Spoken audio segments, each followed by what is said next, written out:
سمجھ آ گئی؟ تو پہلے معرفت ہونی ہے، اس کے بعد عبادت۔ بدون معرفت اگر عبادت ہے تو وہ ٹکرے ہے، اس لیے معرفت کے ساتھ عبادت ہونی چاہیے۔ آدمی کو پہلے اللہ کی معرفت حاصل کرنی چاہیے۔ اب معرفت کیا ہے؟ اللہ کی پہچان، اور اس کے لیے کون سا معیار ہے اللہ کی پہچان کا، یا کون سا علم ہے جس کے ذریعے اللہ پہچانا جا سکتا ہے، یا کس یونیورسٹی میں جائیں، کس کالج میں جائیں، کون سی تعلیم حاصل کریں کہ اللہ کی معرفت ہو جائے؟ تو حضور یہ کوالیفیکیشن کے اوپر ڈیپینڈ نہیں کرتا، یہ دل سے تعلق ہے اس کا۔ ہر بندے کے نزدیک اللہ کا ایک تصور ہے۔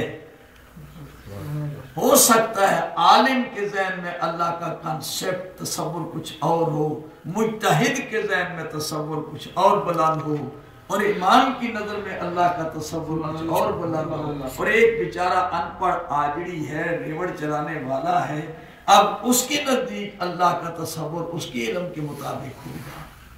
سمجھ آئے؟ تو یہ شریعت اتنی مشکل نہیں ہے۔ اگر ہم کہیں کہ معرفت بہت مشکل ہے، معرفت حاصل کرنا اور اس کی جناب گتھیاں سلجھانا اور منطق اور فلسفے کی اصطلاح استعمال کرنا، یہ صرف ہم مولویوں کا ایک اپنا جناب بنایا ہوا ہے کھیل۔ حقیقت میں ہر بندے کو اللہ نے اپنی پہچان کا ایک گر بتا دیا۔ میں صرف اتنا کہ اب ہمارے گاؤں میں ایک ہدایت گڈریا تھا، زمیندار، ان پڑھ، وہ بھی نماز پڑھتا تھا، ہم بھی نماز پڑھتے تھے مسجد میں، تو میں سوچتا تھا کہ اس کی تو اللہ معاف کرے، اس کا وضو بھی صحیح نہیں، آتا ہے تیسرا جناب علی ٹانگوں کے ساتھ جناب کیچڑ لگا ہوا ہے، ابھی ریوڑ کو جناب سے گھر میں چھوڑا ہے تو آیا مسجد میں اور الٹا سیدھا وضو کر کے تو کھڑا ہو گیا نماز کے۔ اب جو جملے کہہ رہا ہے وہ جملے اسی طرح کے ہیں، کوئی ساری عبارتیں غلط ہیں، لیکن نہیں، اللہ نیت کو دیکھتا ہے۔ سمجھ آ گئی؟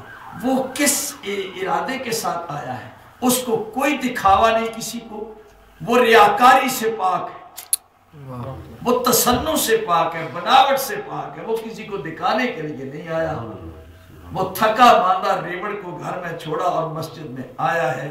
تو میں کہتا ہوں کہ وہاں کے خطیب کی نسبت سمجھ آ گئی، اس کی زیادہ سے زیادہ عبادت قابل قبول ہے اللہ کے نزدیک، کہ وہ خالصتاً اللہ کے سامنے سر جھکانے کے لیے، اور اس کے لیے کم از کم تصور کیا ہے، کم از کم اللہ کا۔ تو یہ میں آپ کی خدمت میں عرض کر رہا ہوں، 3 آیتیں، 2 آیتیں۔ اللہ تعالیٰ فرماتا ہے یا ایھا الناس اعبدوا ربکم الذی خلقکم، یہ معرفت کم سے کم، اور یہ عام آدمی کے لیے، اے لوگوں اپنے پروردگار کی عبادت کرو، الذی خلقکم، جس نے تم کو پیدا کیا۔ اب یہ ہر آدمی جب سوچے گا کہ میں نے اپنے آپ کو خود پیدا کیا ہے، کسی سے پوچھے بھائی کسی نے اپنے آپ کو پیدا کیا تو ہمیں پیدا کس نے کیا؟ تو پیدا کرنے والے خالق کا تصور ہر آدمی کے ذہن میں آنا چاہیے کہ میں اس کی عبادت کروں گا جس نے مجھے پیدا کیا، اس نیت کے ساتھ کہ جو میرا خالق ہے میں اس کے سامنے سجدہ کر رہا ہوں۔ تو پہلا جناب علی معرفت کا تقاضا یہی ہے، لمبے چوڑے فلسفے کی ضرورت نہیں ہے، بس صرف یہ کہ جس نے پیدا کیا ہے اس نیت کے ساتھ جو میرا خالق ہے میں اس کی عبادت کرتا ہوں۔ اور خالق کون ہے؟ اس کے لیے آگے الذی جعل لکم الارض فراشا، وہ جس نے تمہارے لیے زمین کا فرش بچھایا،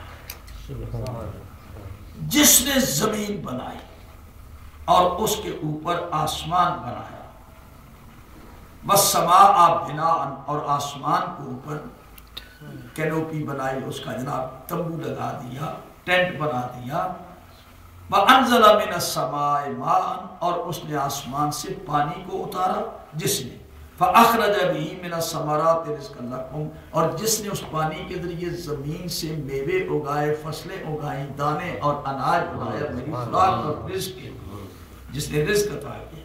فَلَا تَجْعَلُوا لِلَّهِ أَنْدَادًا وَأَنْتُمْ تَعْلَمُونَ، بس اس کے ساتھ کسی کو شریک نہ کرو. بس تو حضور یہ تصور، اگر معرفت، اتنی معرفت ہو جائے تو کمال ہے. اس کے ساتھ کسی کو شریک نہ کرو. جس نے مجھے پیدا کیا میں اس کی عبادت کرتا ہوں، جس نے زمین کا فرش بچھایا میں اس کی عبادت کرتا ہوں، جس نے آسمان قائم کیا میں اس کی عبادت کرتا ہوں، جس نے پانی کو اتارا اور زمین سے میوے اگائے میرے رزق کے لیے میں اس کی عبادت کرتا ہوں، اور کسی کو اس کا ساتھ شریک نہیں کرتا. تو حضور یہ کم سے کم تصور ہے، اور یہ ہر آدمی کی سمجھ میں بات آ جاتی ہے. اس میں کوئی فلسفیانہ موشگافیوں کی جناب ضرورت نہیں ہے. سمجھ آ گئی؟ سمجھ آ گئی؟ اتنے تصور کے ساتھ آپ عبادت کریں. بس یہ ذہن میں ہونا چاہیے، میرا خالق، میں تیری عبادت کرتا ہوں. بے شک نظر نہ آئے لیکن دل جناب اس کی طرف یقین ہو کہ یہ زمین کس نے بنائی، آسمان کس نے بنایا، یہ پانی کس نے اتارا، فصلیں کون پیدا کرتا ہے، میرا رزق کون ہے، میں اس کے ساتھ کسی کو شریک نہیں کرتا. ضرور اس کنسپٹ کے ساتھ جو سجدہ کرے گا بس اس کی عبادت کبھی رائے گا نہیں. کم سے کم معرفت کا یعنی جو معیار ہے وہ یہ ہے. سمجھ آ گئی؟ اب اسی میں تاری توحید آ جاتی ہے. جب یہ خلوص کے ساتھ کہے گا تو پھر کوئی بھی وجہ ایسی نہیں کہ اس کی عبادت اللہ قبول نہ کرے. اس تصور کے ساتھ جو بھی عبادت کرے گا وہ قبول ہے. آخر دعوانا الحمدللہ.